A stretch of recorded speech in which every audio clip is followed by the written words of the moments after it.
స్వాతంత్ర సమరయోధుడు తొలి విద్యాశాఖ మంత్రి మౌలానా అబ్దుల్ కలాం ఆజాద్ జయంతి వేడుకలు గూడూరు పట్టణంలో ఘనంగా జరిగాయి.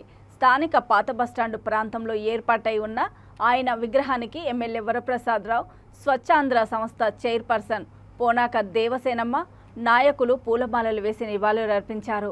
అనంతరం ఎమ్మెల్యే వరప్రసాద్ మాట్లాడుతూ మైనార్టీలు, క్రైస్తవులు, హిందువులు మహనీయుల విగ్రహాలు పెట్టాలని కోరారు. వెంటనే ఏర్పాటు చేయడం జరిగిందన్నారు. అందరూ గౌరవించుకోదగ్గ మహనీయుడు అబ్దుల్ కలాం ఆజాద్ అని ఎమ్మెల్యే కొనియాడారు. అందరికీ నమస్కారం. ఈరోజు ఈ ప్రోగ్రాంకి వచ్చిన మన ఎమ్మెల్యే గారికి, మిగతా ముస్లిం సోదరులకి, ఇక్కడికి వచ్చిన మన వైఎస్ఆర్సీపీ నాయకులకి అందరికీ కూడా పేరు పేరున నా నమస్కారాలు తెలియజేస్తున్నాను.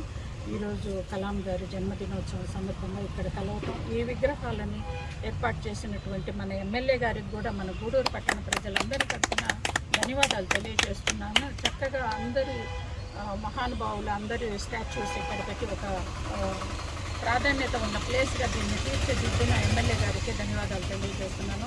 ఇప్పటి వరకు ఎవరికి రాని ఆలోచన మన ఎమ్మెల్యే గారికి రావటం, దాన్ని కార్యరూపం దాల్చడం, ఈరోజు మొదటిసారిగా ఇక్కడ కలాం గారి జన్మదినోత్సవాన్ని జరుపుకోవటం చాలా సంతోషంగా ఉంది. మొదటి విద్యాశాఖ మంత్రిగా చేసిన కలాం గారు అంటే అంతకుముందు ఆశ్రమ పాఠశాలలు, గురుకుల పాఠశాలలు, ఈ చర్చిల్లో అట్లా విద్యాభ్యాసం చేసేవాళ్ళు.